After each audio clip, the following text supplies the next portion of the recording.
breaking mechanism of the BRST symmetry. I'm honored to collaborate with him, and I hope also that other members of our community will join this collaboration. Today, we'll talk about neutrino-induced polarization rotation in active galactic nuclei plasmas, a recent work done with Enrique Camara and Tursunov.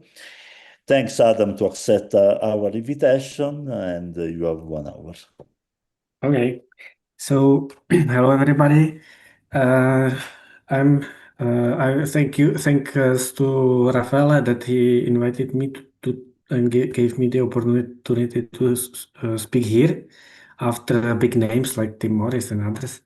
This is an honor, and I understand that my talk will be a bit more phenomenological than theoretical, as it is usual here.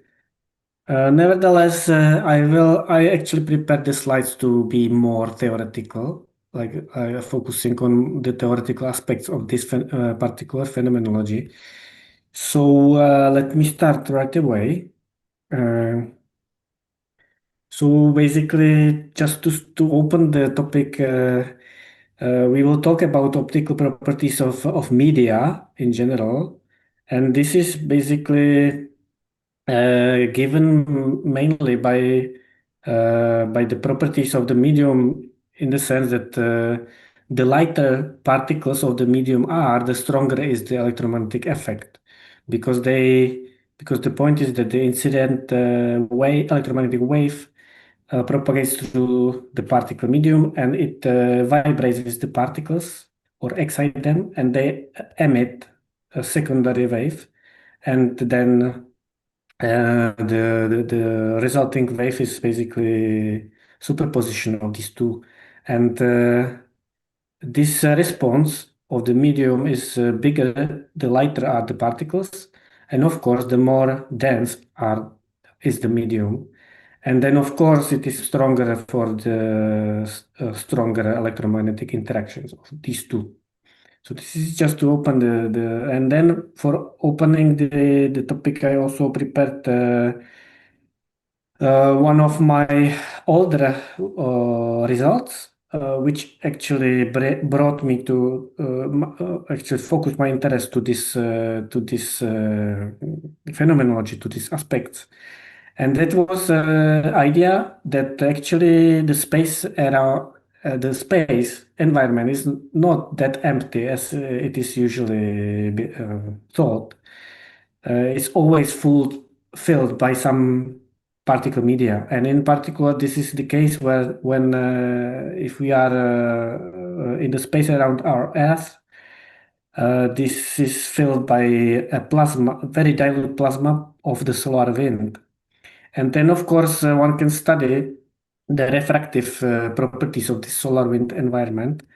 And that's very relevant for space-based missions and experiments, as in particular, because of course it is expected that such effect of the refraction of the solar wind will be very small. However, we are planning extremely sensitive instruments to be there. And one of them is, and these are of course the gravitational wave antennas working on the principle of interferometry, basically sending the laser beam, like here, laser beam between between the points of the triangular constellation, and this is propagating through this open space. And basically, it will be subject of the refraction on that medium where it is. So in our case, it will be subject of of the solar wind, and it wouldn't be problem if this is not if it is a refractively stable environment, but solar wind is a rather varying medium, particularly varying medium. The density varies in time, and solar wind activity or solar activity. And so this was considered, and it was actually this phenomenon was actually neglected in the proposal of Lisa, and that's why I basically calculate that and estimated the effect, and the result is that you can see it here. The red line is sensitivity or proposed sensitivity of Lisa, and then these black lines are basically uh, the apparent signal from the solar wind.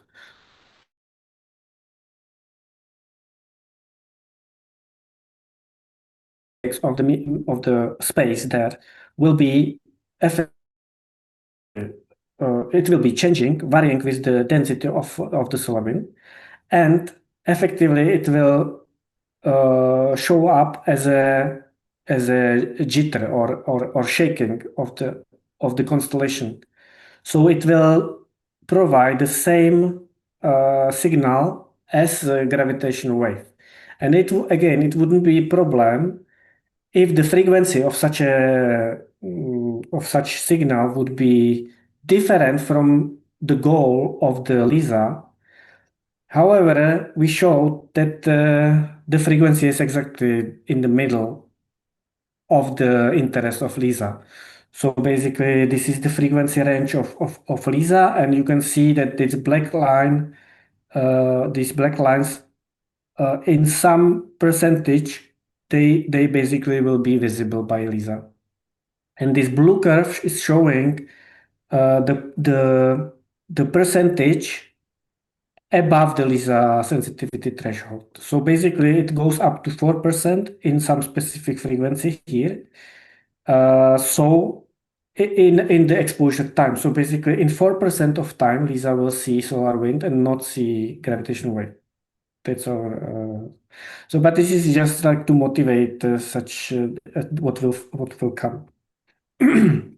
Okay, so um, why to actually address question of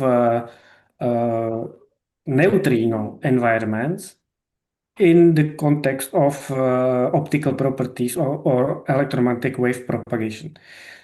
This slide is showing my motivation, and that's basically that if we take a cosmological model and we predict the neutrino abundance in the universe, so basically in the form of cosmic neutrino background, and compare it with other abundances of other particles, we will come to observation that number densities are actually dominated by neutrinos and photons.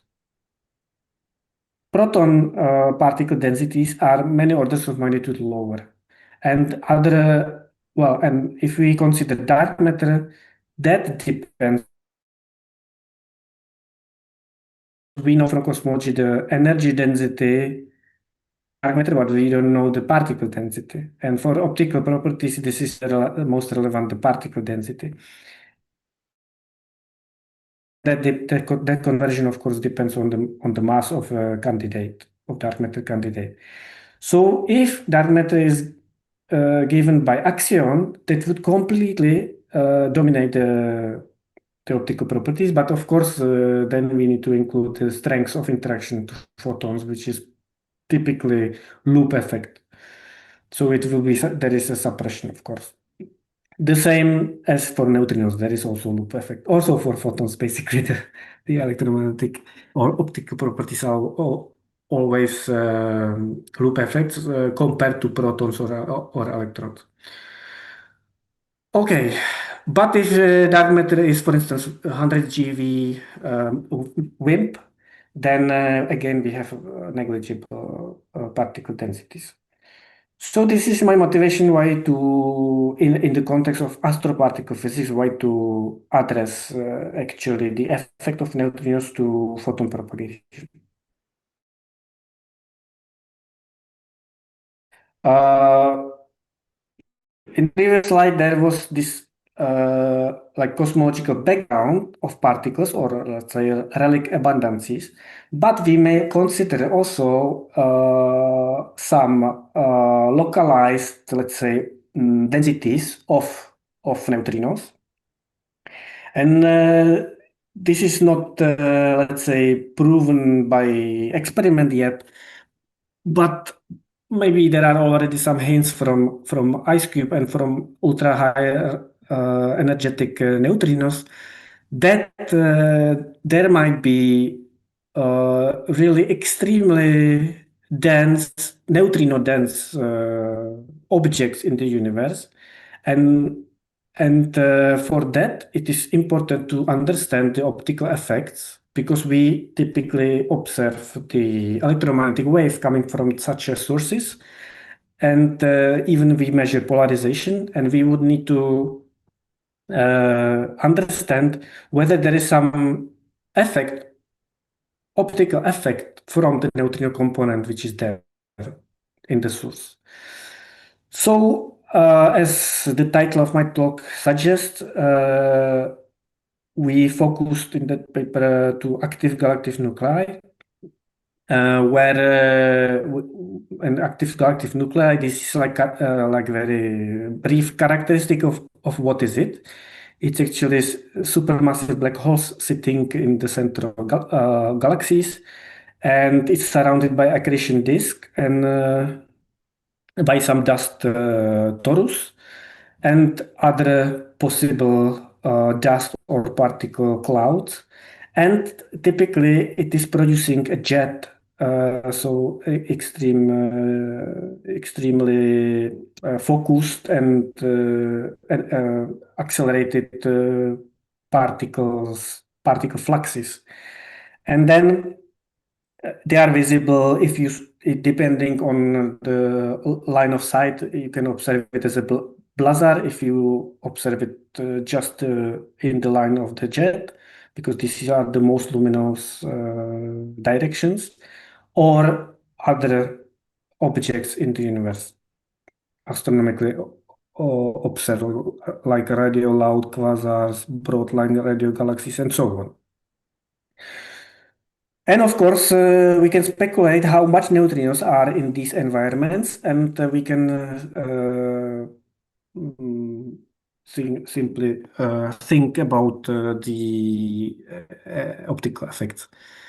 So these are some characteristics, like how dense are typically accretion disks. So there is a density of electrons and protons like 10 to 14 up to 10 to 70 centimeters per centimeters cubed in the accretion disk, which is here around the black hole. Then there is this jet regions, which are very very long structures with correspondingly smaller electron densities. And I am talking about electron densities because these are important for the optical properties, as was before presented. So the electron densities are 10 to 2 up to 10 to 4 particles per cubic centimeters, which should be compared with the intergalactic density of electrons, which is just 10 to minus 4 electrons per cubic centimeter. So this is still like 6 orders of magnitude denser structure. Okay, and what about neutrinos? Well, first of all, I would like to mention that we also need to understand the plasma characteristics of these, because it is producing refraction. You know, the propagation of the electromagnetic wave there is subject of these refractions from this presence of the plasma. So we need to understand, at first point, we need to understand this, and then it will affect, and even I will show that it will enhance the neutrino effect because of the presence of this refractive component. And then the neutrino component is rather speculation nowadays because it's not determined directly. But we can still think that, of course, this is in the bath of cosmic neutrino background. So this is one neutrino component which is for sure there. So there is density of neutrinos 10 to second power per cubic centimeters given by cosmic neutrino background density. But what is important, for instance, for polarization measures, it is the difference between neutrino and antineutrino density. And that's for cosmic neutrino background is much smaller. It's just units per cubic centimeters. So that's one possible case which we have studied in our paper. Is the jet structure permeated by cosmic neutrino background. Second case is again the jet, but then it's we consider component of ultra high energetic neutrinos, which are produced by shock waves, and they are produced along the jet, basically in the inner part of the jet at the beginning. And this why we are considering it, because these neutrino fluxes are actually measured and actually estimated from ice cube and other neutrino telescopes measurements. So that's why we considered this component. Okay, and then we also estimated the environment of the accretion disk, uh, which for some electromagnetic wavelengths might be transparent. So, and if the accretion disk is itself like a source of polarized light, which is coming to us, and it's like contributing to the electromagnetic signal which is observed on the Earth. And then we again like consider cosmic neutrino background as the neutrino component. Okay, so I want to just say that the jet structure may reach even kiloparsecs length, but this is actually along that incredibly long distance. The jet actually might curve. It is visible a bit here in this picture, but also the density of plasma is decreasing along this jet structure. So what we are considering in this work is basically very conservative length, effective length for the propagation of the electromagnetic wave along the jet. So this is like orders of magnitude conservative approach. Okay, so that was this, and now the outline of this presentation will be that first I will talk theoretically about the propagation of electromagnetic wave in medium in general, and here I will mainly talk about directional effect, which was actually discovered by us in 2022. And then I will talk about the application of this directional effect within these AGN environments. And so first, but before that, I will briefly report the results which were actually done in 2022 together with the directional effect as a motivation, or basically as a putting some benchmark also for the numbers which we will get from estimates. And then in the next part, I will focus on AGN environments and AGN cases as I already talked about. And at the end, I will provide an outlook. Okay, so first, propagation of electromagnetic wave in medium in general. So basically, for to calculate let's say we have a model, like standard model, for instance, we have interactions of a particle of the medium, for instance, neutrino or dark matter, with uh, with uh, uh, and we are now addressing particles like neutrinos, which are electrically neutral. So there is no direct interaction in the Lagrangian with photons. But as I said, there is always like possibility, or typically there is possibility to calculate such an interaction as a loop effect. Okay, and that's the case, for instance, of uh, of neutrinos. That this is the loop effect as a interaction of a photon with neutrinos. It's like elastic scattering. And what is important for these optical properties is this forward elastic scattering of photons. So basically, and what is also important is to average such a scattering amplitude over the ensemble of the medium. So in this case, over the ensemble of the neutrino medium. So you can imagine in this graph that we will just integrate over the neutrinos over this amplitude times the um, times the distribution function for the neutrino medium. So that will be like a loop quantum field theoretical approach to statistically averaging. Okay. So this is basically the idea of thermal quantum field theory.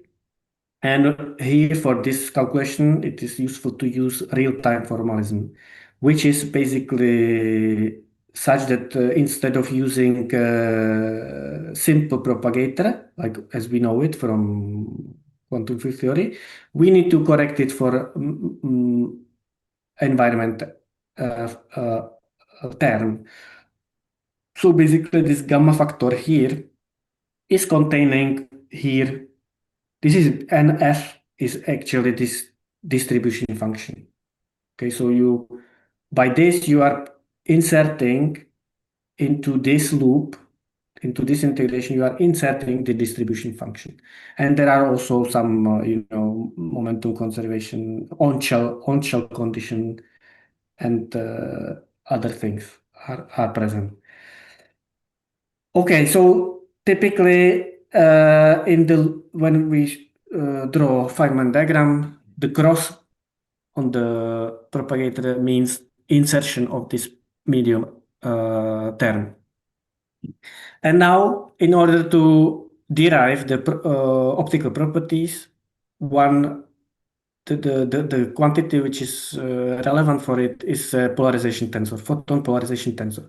So basically, by closing this loop, this averaging in case of basically plasma, this is the same. Yes, you can calculate basically the plasma optical properties from first principles by averaging over electron densities. So basically, we need to calculate the contribution to the polarization tensor. So first one would be vacuum contribution, which is not important for us, but the matter contributions are important, and these would be these two, and then there is also this term which can be neglected actually completely. Okay,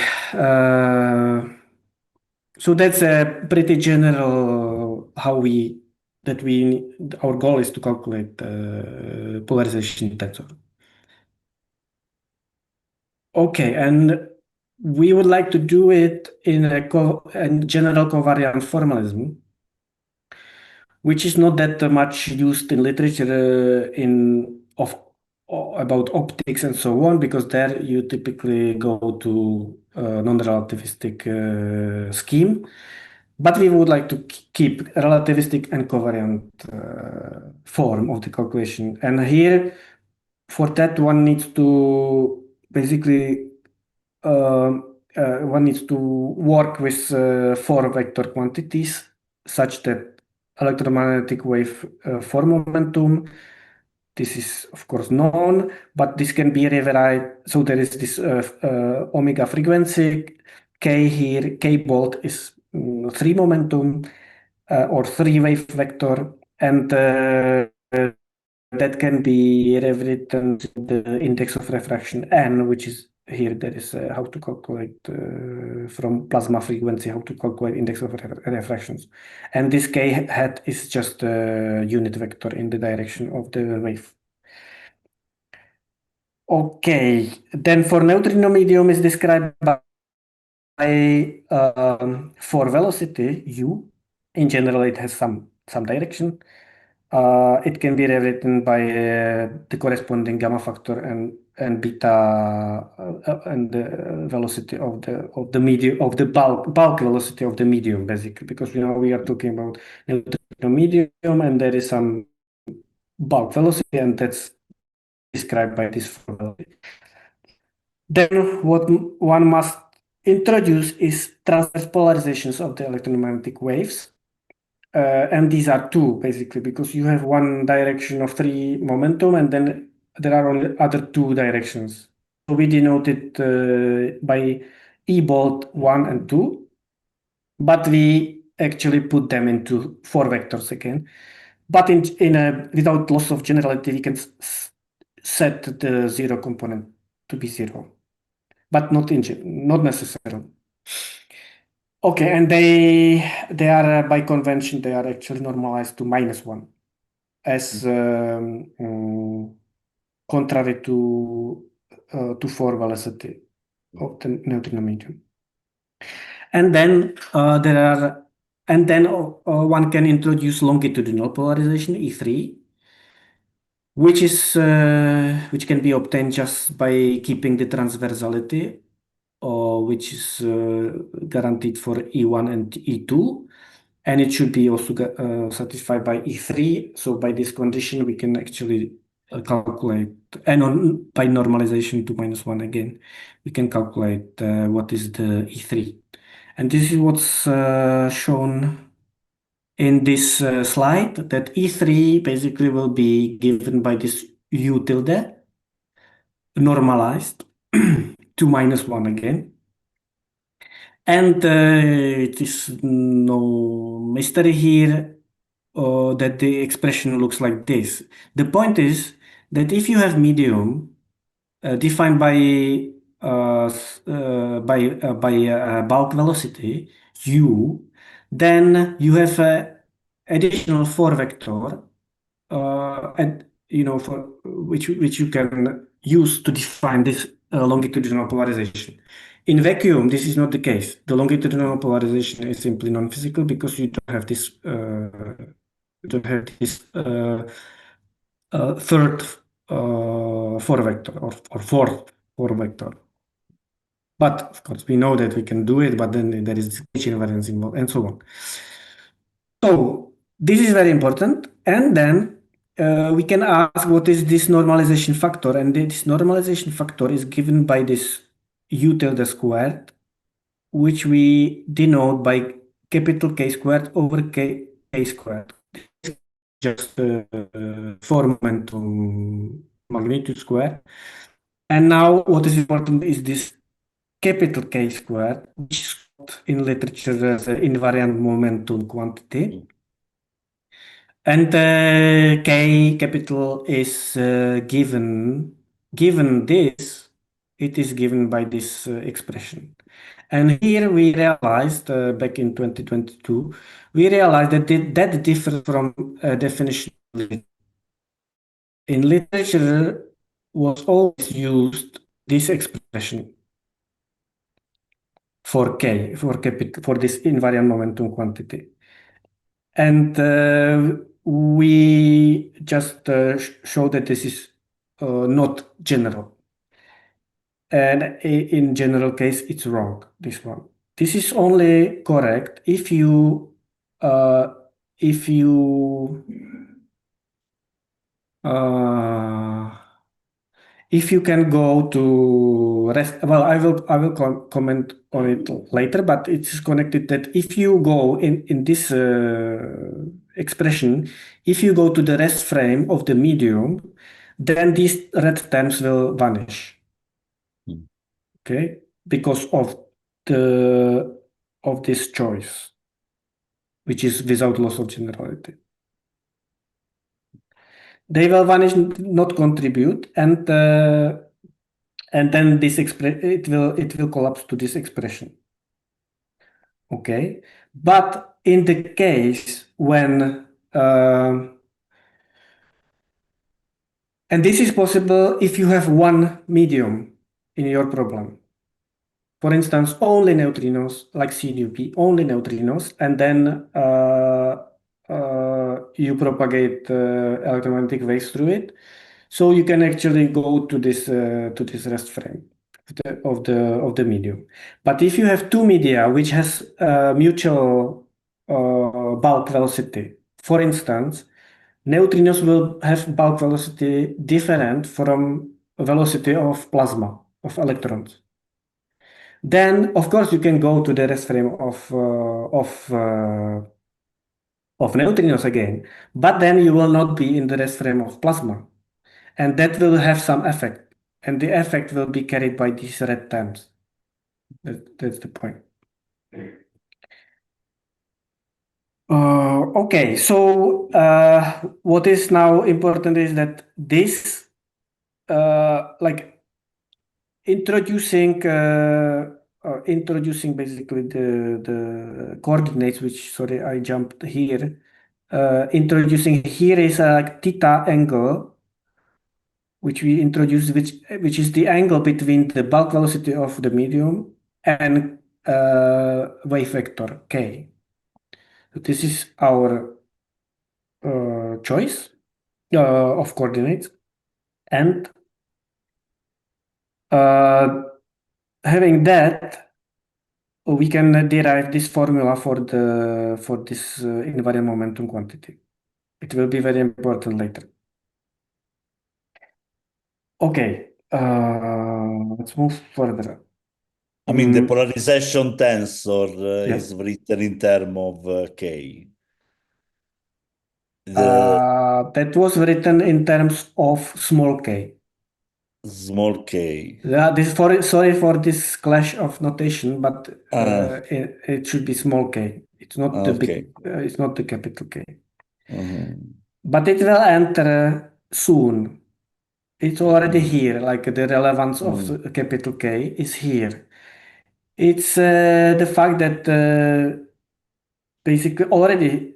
So if you have medium, then you can actually decompose the electromagnetic wave modes into transverse subsector, into longitudinal polarizations, and then you can also introduce a parity violating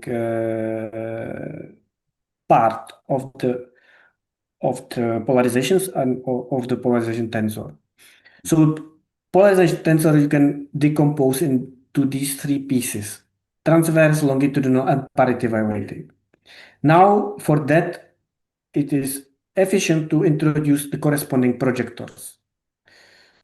So basically, transverse projector is given here, longitudinal projector is given here, and it must be constructed from this U tilde and the same way also here, because the U tilde actually represents the third longitudinal polarization, as we showed before.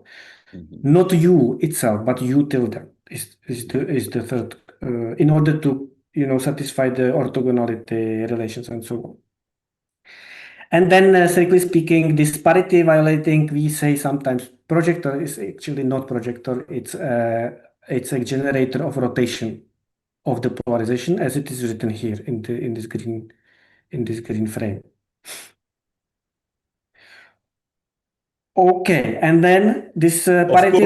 Of course. I mean, Yes. these projectors are all, in principle, they are gauge dependent, no? Mm. I mean, the part of uh, Independent. there is some. I mean, yes. Now you have three physical polarizations, but Yes, this is subtle thing actually. Maybe we can I postpone this maybe to later. Actually, this the gauge invariance is preserved in this mm, covariant formalism. It is preserved. mhm, It's mhm, different from the formalism. It's similar but different from the case of, for instance, Broca field, where you have also longitudinal yes, yes, polarization, yes, but yes, of different nature. And this yes. in this covariant formalism, it is visible that in which sense it is Mm, different. This yes. preserves gauge invariance, but Mhm. mass doesn't. Okay, But okay. I'm sorry, I won't go into detail of that because it will. Okay, okay, okay. No, no, this is what I wanted to know. Yes. Mhm. Okay, so here you see that the capital K is entering here. It's a like normalization factor in the normalization factor of this parity Mhm. violating, let's say, generator, better, or rotation generator. But also it's present here and here, of course, because it's like connected to u tilde squared. Yes, so it's everywhere. But it will be most important for the phenomenology, what will come soon. Here it is the most important because what we are actually up to in this astroparticle context is by reference. It means like parity violating effect on the propagation of electromagnetic wave because it can be nicely measured. As an example, is a Faraday rotation, which is used in astronomy to map the intergalactic magnetic fields efficiently, very efficiently. And the idea is that once you have this parity violating component of the polarization tensor, then you can derive, of course, the wave equation for the transverse modes, which now is mixed due to this parity violation component, as it is visible here. And then you just diagonalize, and you can derive the eigenmodes, and you will realize that actually, I'm sorry, I'm missing here one more equation, which would be maybe more clarifying. But I guess maybe you can imagine that basically these eigenmodes, they will be mixture of these, and that mixture will depend on this parity violating component of the polarization tensor, and the result will be rotation of the polarization. Actually, the eigenmodes will be circular polarizations. Okay, Mhm. and then the circular polarization, but this parity violating component produces uh, mm, different phase velocities for these two circular polarizations. They will have a difference given by this parity violating polarization function. And so if you start with linear polarization without the parity violating media, they would have the same phase velocity, so they will always superpose to linear polarization with the same direction. But now, due to parity violation, one will slightly slow down and the other will slightly like forward, and that will cause rotation of the linear polarization gradually along the propagation, as it is shown here. And that's principle of Faraday rotation, basically. Because this parity violating term might be produced by external magnetic field in plasma. which is the case in the intergalactic space and also in other places. That you have you have external magnetic field and also electron plasma, and that produces this Faraday rotation. But the same effect is produced by neutrino medium, which must be so-called asymmetric neutrino medium. It means that there should be asymmetry between neutrinos and antineutrinos because they both have opposite effect, like opposite sense of rotation. So, mm, and you don't need any magnetic field or nothing like that. The parity violation is there because of the parity violation in the weak interactions of neutrinos. And that's it. Okay. For that rotation, we introduce rotational power, or simply the angle for the length, and that it can be derived by this machinery as to be proportional to this parity violating polarization function. More accurately, it is given by this ratio, but here we can, in most of the applications and all applications which we will see here, we can actually mm, we can actually approximate it. Or no, this is directly equal to this actually. So instead of having here transverse polarization function, that is actually given the index of refraction. So basically, this rotational power is given as a parity violating function divided by 2 omega times index of refraction. Okay, so this is our resulting formula here.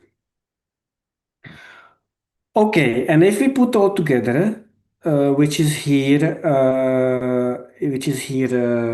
like this equation, and we input here the thermal quantum field theory result for the polarization tensor, and especially for this parity violating polarization part, we might obtain for neutrino medium this this expression. It's of course not completely exact. There is some level of approximation, and that's in this formula. It is mainly that that in actually in vacuum you would have here k squared instead of this combination here, Mm. which in which is very small if it is only neutrino medium and nothing else. Because like the good approximation that k squared, it means like the four momentum of photon squared is still zero. You know, this is a good approximation, but of course there might be some refraction lifting this k squared from zero to some non-zero value. But it's completely negligible, yes.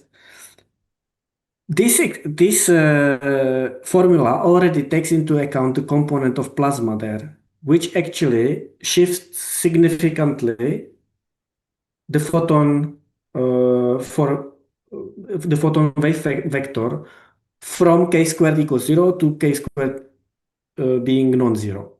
Yes, and this non-zero value can be expressed in this way.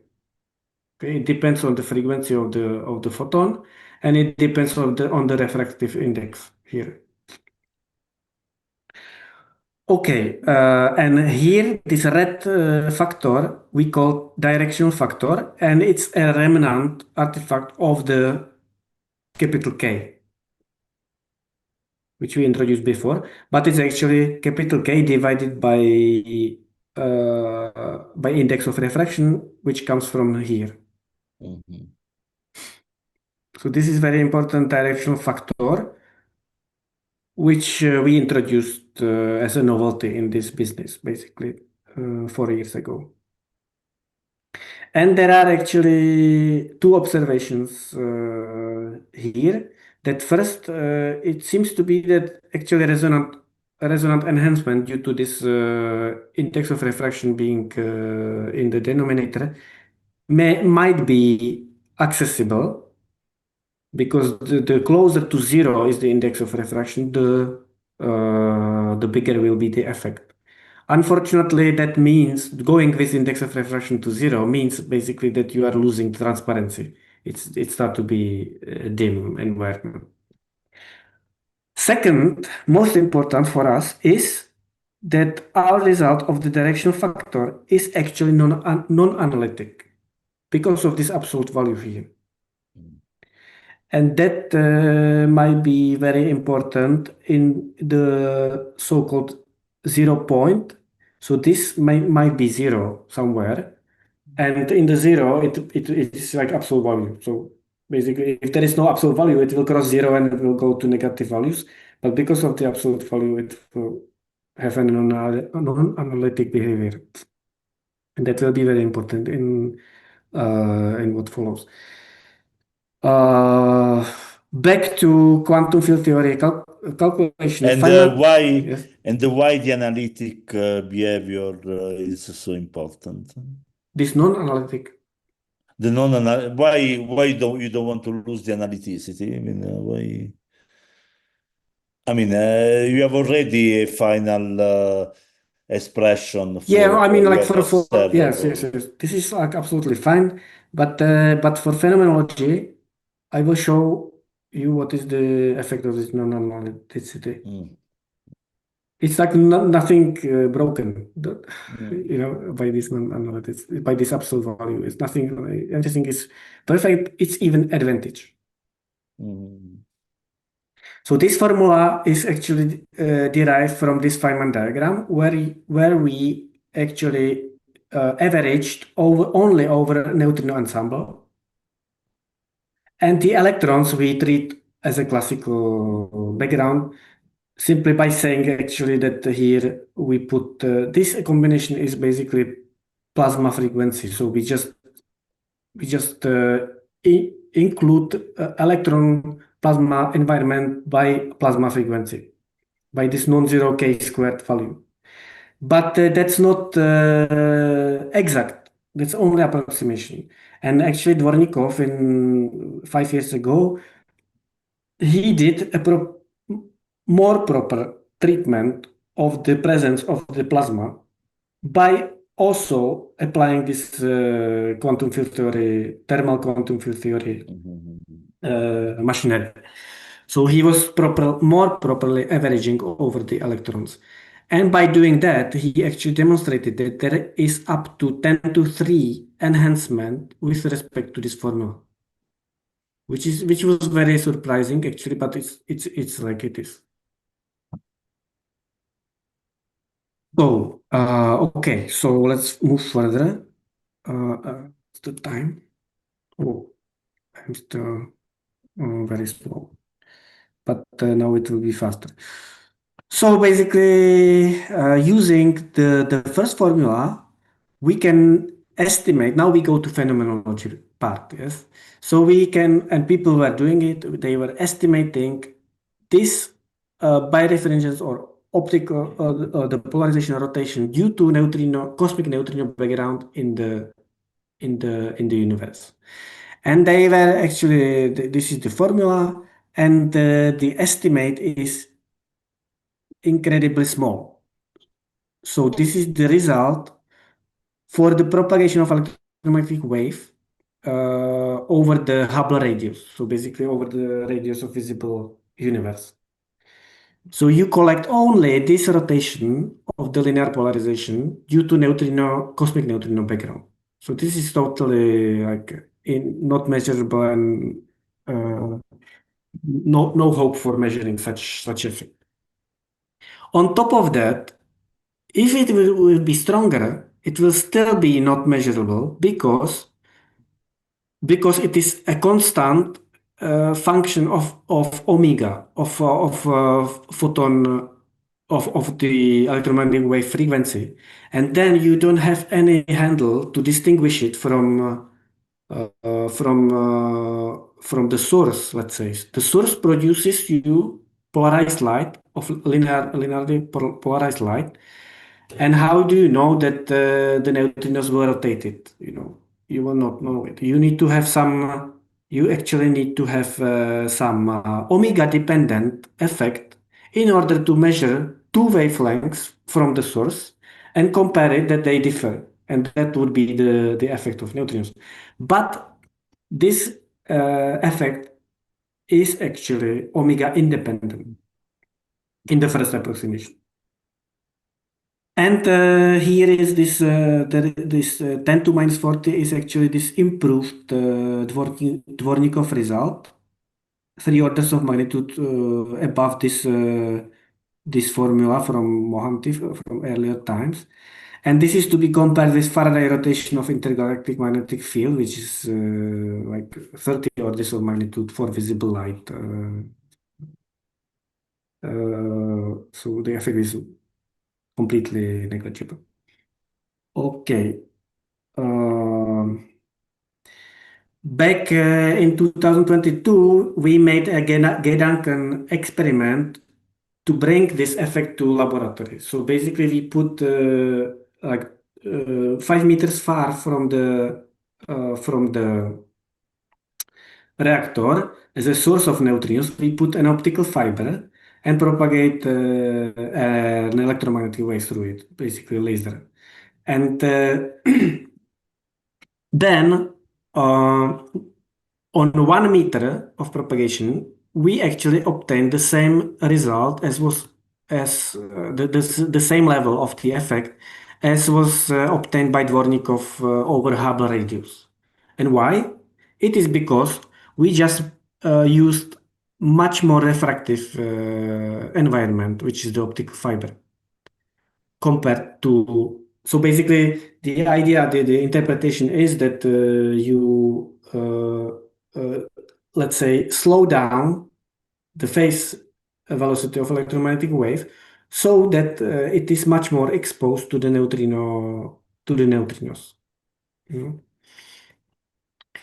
And so that was like proof of concept that the refraction is basically doing a lot, like it's enhancing a lot. Okay, so then encouraged by that result, we wanted to look for some astronomical compact objects, compact sources, and first of them is of course AGN, as I already introduced it at the beginning, and here we basically are using the same formula also with the directional factor because it's always some plasma with so plasma component, and on top of that there is neutrino component. And now what is a novelty in our approach is the fact that the plasma typically has different bulk motion than the neutrino bulk motion is.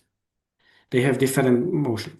So we need to have correct directional factor here. And that's what we are using in our paper. And first we study jet propagating through. So basically jet is producing synchrotron radiation, which is polarized light, which is streaming towards us along the jet. And we can observe it as a blazar, for instance. And because there is also neutrino component, cosmic neutrino background, there is chance to collect the neutrino effect. And so we estimated that. Now, of course, we need to go, in order to use this formula, we need to go into the plasma rest frame. So basically in the rest frame of the jet plasma.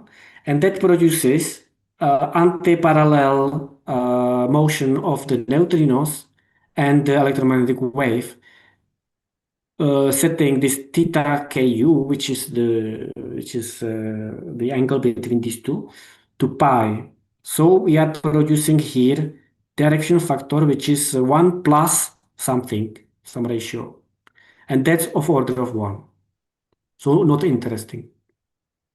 And our estimate is this, which is below what was reported in other cases, in the literature. So not that interesting.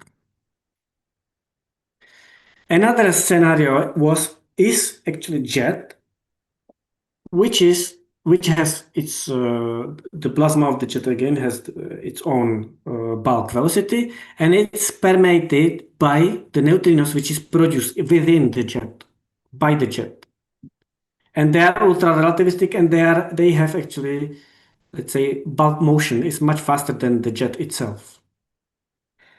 And then it's a question whether this whether their velocity is bigger or smaller than the wave vector of the electromagnetic wave. So it can be both cases. And then it might be interesting. And again, we need to go to plasma rest frame in order to use our formula. And that means that they are parallel. The neutrinos and electromagnetic waves, they are parallel. So in directional factor, theta is zero. And here zero means that there stays minus sign. And because there stays the minus sign, there is actually chance that this might be zero. Mm. And actually, if we think about it, like beta is the velocity of neutrinos, which are ultra relativistic. So it's very, very close to one. And the index of refraction of plasma, which is dilute, is like 10 to up to 10 to 4 particles per centimeter cubed, which is very, very dilute plasma. So for that, index of refraction is also very close to one. So basically, this is close to zero. Mhm. So there might be actually relevant the fact this change of the sign of the argument and this non-analyticity. So here we just show that this directional factor itself already produces a dependence on omega, which can be used to distinguish the effect. But unfortunately, if it stays only with the dependence, which is 1 over omega squared, then it is again useless because it is indistinguishable from Faraday rotation, which goes as a 1 over omega squared, which I haven't mentioned before, but it is like that. Unless we are hitting the 0 point, which I mentioned, and non-analyticity. So, and this is here in this is actually one of the main message of our paper is that we considered in that scheme that we are hitting the 0 point. And how we are hitting it, we actually, of course, the neutrinos are produced with some spectrum, so they are covering some energy intervals, and these energy intervals may actually cover the 0 point. It means that for some energy, the zero meaning like beta will be changing with the neutrino energy. So varying beta, we might hit the 0 point. And then in order to see what is the omega dependence, we need to integrate over this distribution. For simplicity, we here take only step function, like flat spectrum from E minimum to E maximum. And we distinguish two cases. We have the 0 point inside the interval, and we don't have. So if we don't have, we reproduce by integrating over the spectrum. We reproduce again just a constant plus some 1 over omega squared dependence. Again, non-interesting because it's not distinguishable from Faraday rotation. But if we hit the 0 point, we are producing here 1 over omega. It's like linear in 1 over omega. Mhm. And that's distinguishable from Faraday rotation. And that's actually, we are like saying, okay, there might be a way to distinguish it from Faraday rotation, but of course it's much more uh, elaborated thing because such term might be also produced by another spectra, and without neutrino spectra, and by integration over this neutrino spectra, and without having this directional factor at all. But anyway, this is the effect how it is, but it's now, let's say, at academic level.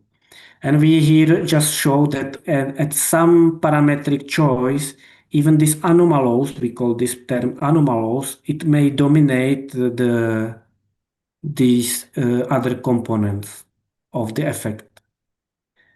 And it can be basically in the frequency range of IXPA experiment, which would be very interesting, but unfortunately, being near 0 point means that there is also huge suppression of the overall effect.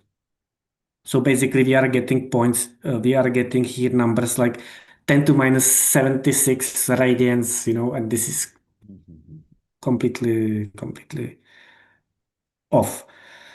Within this scheme of ultra high energy neutrinos, one can try to maximize the effect by tuning the parameters, by pushing them to extreme values, but still realistic.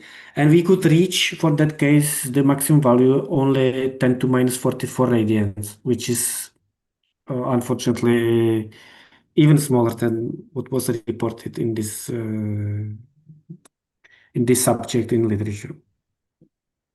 So to end up a bit optimistic, is the last result of the paper, and that's the estimate of the environment of accretion disk. So basically, accretion disk is a very dense environment, well, compared to jet. Compared to our daily densities, is still very dilute. The density is 10 to 15 part electrons per cubic centimeter. And we use this value for our estimate. However, so that will enhance the effect. However, what will reduce the effect is the propagation length of the waves. So basically, the accretion disk itself is a source of polarized synchrotron radiation. So this is fine, but it propagates through these densities only in the vicinity, only in the small layer, in the thin layer of the accretion disk, which is typically only one gravitational radius, which is giving like 10 to minus 5 parsec only. So it is before, in jet case, we considered 1 parsec, so this is 5 orders of magnitude less than we considered in the previous.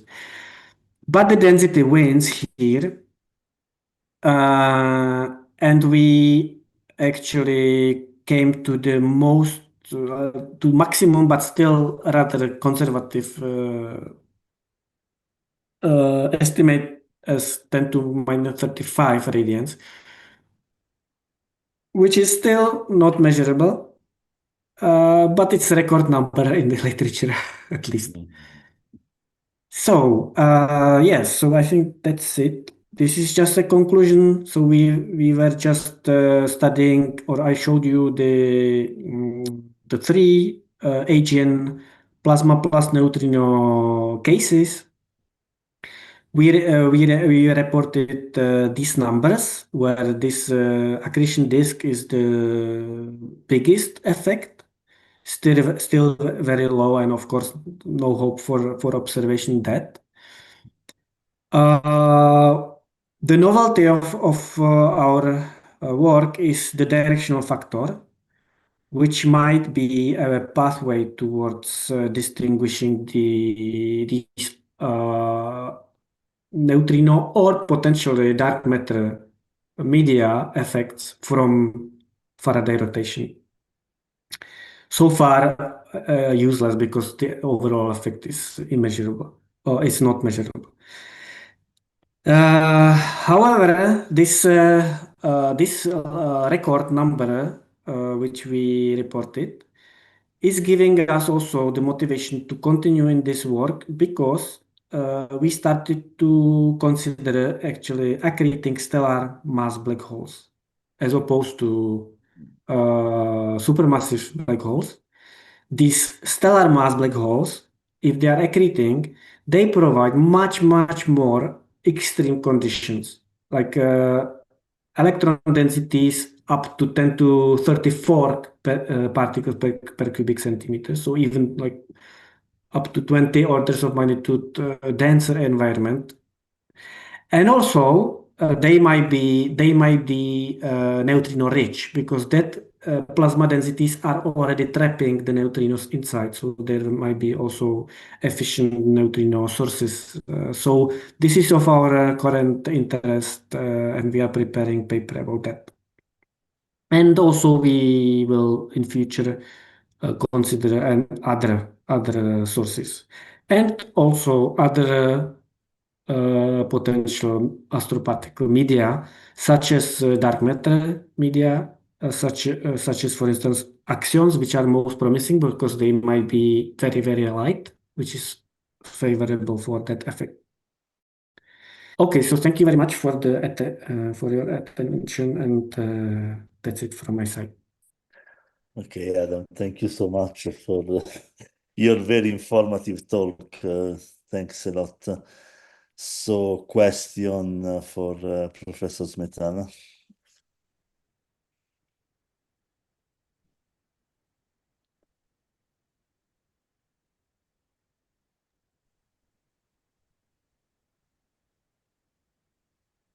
But I have some Edison, please. naive questions. But first of all, thank you, Adam, for the nice talk. But I'm not sure if I fully understand what you mean by Faraday rotation. Could you briefly explain it? Yes, so let's go to. Unfortunately, I don't have. Let me see what I can. Faraday rotation is the or Faraday effect. Where is it? Um, okay, I think it will be maybe visible here. So basically, you propagate if you have plasma. You propagate the photon through basically electron environment. You never consider protons, which are of course there for quasi-neutrality because they are much more massive, much more heavier. So you always address the lighter particles. So you have scattering on electrons, and here. You need to make an average about statistical averaging over the ensemble of electrons, and that doesn't provide any parity violation itself. It's a parity conserving diagram. Like this diagram with electron lines would be parity conserving, and no birefringence and no this polarization rotation would be there. However, if you put this plasma into external magnetic field, then you need to correct the electron propagator for that external magnetic field, and that's parity violating. Okay. So you are immediately by this such a. I can't hear you, Adam. Adam, you mute yourself. Sorry. So yes, this is like I have arrow to switch the slides here. So basically, uh, by this you are producing in the polarization tensor, you are producing the parity violating part as it is here, green, and then you go all the way that you have this birefringence effect, and that's if it is this case, this particular phenomenon of electron plasma plus external magnetic field. This is called Faraday rotation or Faraday effect. Okay. And the point is that the same effect of the rotation of linear polarization you might get from also other media. Parity violation is enough for that. And in astrophysical observations, how can one distinguish the neutrino-induced polarization Well, that's a rotation from? that's a big question, yes. But it's actually, I think, a pretty new field. So we are only at the beginning to discover these things. But our thoughts now are such that, for instance, um,